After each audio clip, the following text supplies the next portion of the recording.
Hey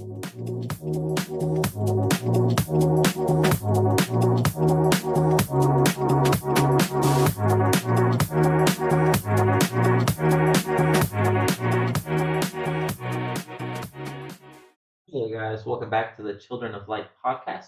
Today, Ethan and I are going to be continuing on in our Christmas series, Awaiting a Savior.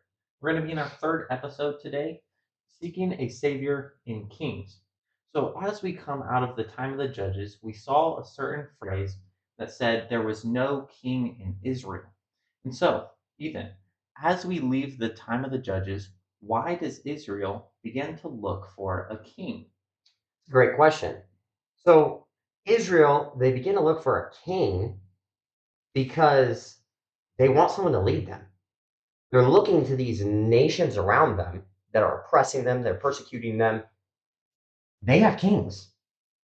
Israel did not have a king, and they wanted someone who was capable of leading them, directing their paths. And these other nations, they all had that, so they desired the same thing. These nations, they're prospering. They're they're fruitful in their labors. They are actually gaining from their victories in war, from their victories within their nations. But Israel's not getting anything. And who are Israel? Israel is God's chosen people. These other nations are not God's chosen people, yet they are prospering even in their persecution of Israel. Why is that? Because Israel is disobedient to God. Israel has been disobedient to God. They keep asking for these. First, they asked for the judges, and now they're asking for kings. They want a king. So, Matthew, what do some of these kings, what do they look like for Israel in these beginning stages? Yeah, absolutely. So the first king that we see take the picture, his name is Saul. And so we see Samuel, the people ask him for a king. Samuel goes to God. God's like, yeah, give them what they want. And so he goes and God chooses Saul out of the entire nation of Israel. And we see Saul is a very handsome man and he's a head taller than everybody else. So his appearance is very king like, very demanding um, of respect already. So already we're seeing a lot of outward appearance that the people are just kind of eating up. They really like this guy as king because mostly of how he looks, and we're going to see that that really plays a role in his leadership down the line. At first, he follows God's commands and he does a great job. He unifies the nation of Israel finally, unlike what was able to happen in the judges. It was kind of just here, there, and everywhere. But now finally the nation is unified. They go to war against their oppressors. And we start seeing that he has victory after victory. Um, but as we get later into his reign, he reigned for 42 years over the nation of Israel. But we see that later in his reign, he begins to rely on his own strength a little bit too much.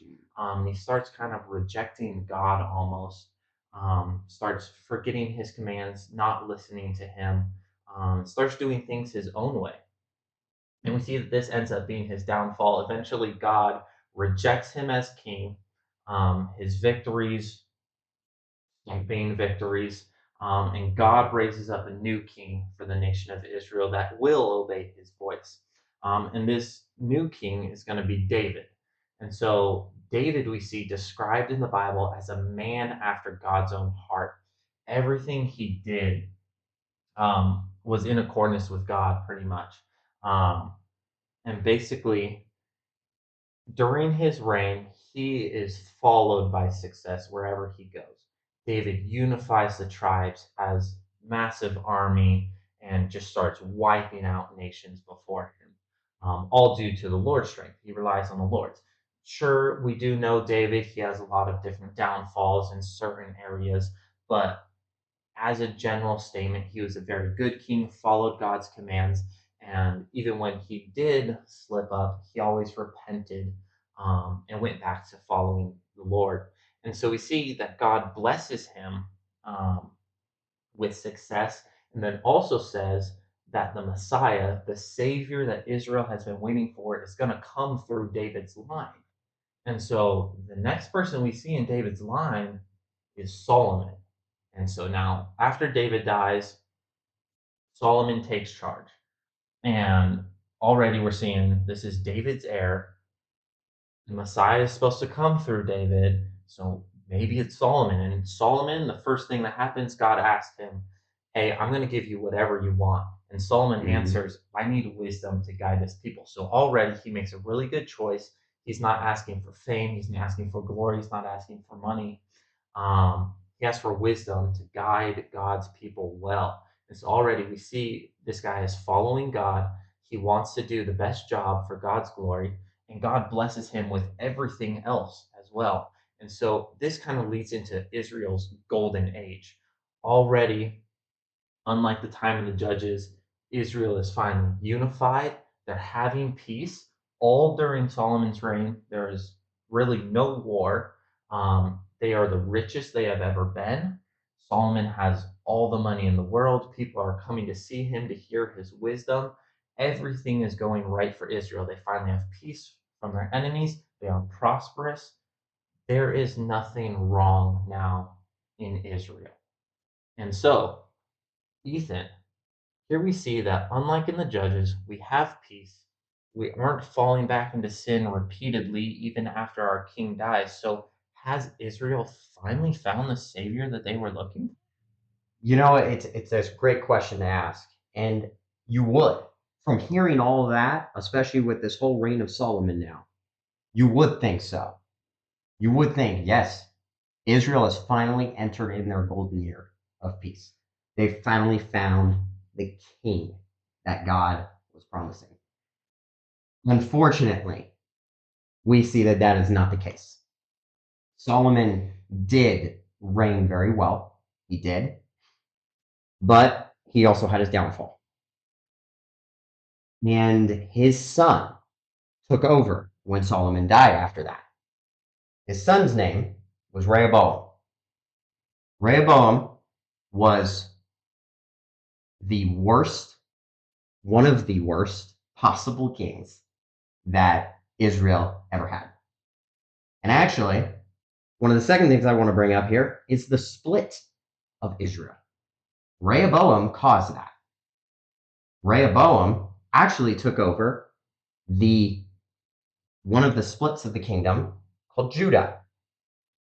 Israel was then taken over by a man named Jeroboam. He was the king of that side. Throughout both Judah and Israel, the split kingdom, the kings regressed and got worse and worse and worse. I believe there were two good kings, decent kings, as you would call them. One of them is actually a very popular one. You might know him by the name of Josiah. He was actually a very decent king. He was a good king. Nothing really negative is spoken about him. And essentially, he's really one of the only ones mixed within the Chronicles and the king era there that is actually spoken of highly in the Bible. And Israel does not get this. They don't get this king that they thought, that we really thought was Solomon. It wasn't Solomon, and it wasn't any of these other kings. And then the third thing, after the split, so we had the first one is Rehoboam causes it. Rehoboam causes this split. The second thing was the whole split, the northern and the southern kingdoms, Israel and Judah. And then the third thing that just proves that these kings were not the ones is God sends them back in exile. He sends them back into captivity. We see that through all the prophets' age, at the end of the Bible, or the end of the Old Testament, before we actually jump into the New Testament. We see this exile, this captivity of punishment, of the disobedience that Israel has taken towards God. So, Matthew, we see that these kings, some of them we really did too, started off really well. But then they fell into the same pattern that we saw back in the book of Judges. The same type of cycle that the judges had, they fell into that same thing again. So why? Why did the kings fail to be the savior Israel was looking for?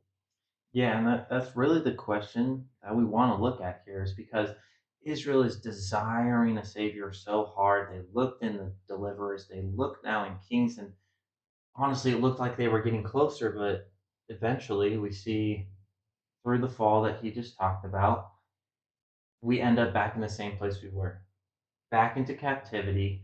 And what we really want to look at is that before we even got to kings, so when they asked Samuel for a king, here in 1 Samuel 8, 7, and 8, we see that they made a mistake before they even started. Their question, their seeking was wrong. So let me read that for you really quick. 1 Samuel 8, 7. The Lord said to Samuel, listen to the voice of the people in regard to all that they say to you. For they have not rejected you, but they have rejected me from being king over them. Like all the deeds which they have done since the day I brought them up from Egypt, even to this day, in that they have forsaken me and served other gods, so they are doing to you also. What we see here is Israel is, they're not seeking the right thing. They should have been seeking God this entire time. Instead, they have looked in deliverers, they have looked in human protection from outside sources. And so our problem here is that they haven't been trusting God. And we see that every time they reject God and fall back into sin, they also fall back into captivity. And so that's going to be the problem.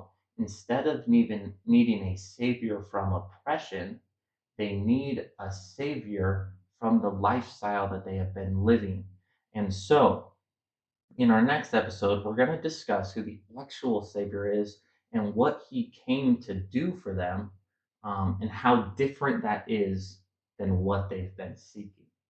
So thank you guys so much for listening in, and have a great day.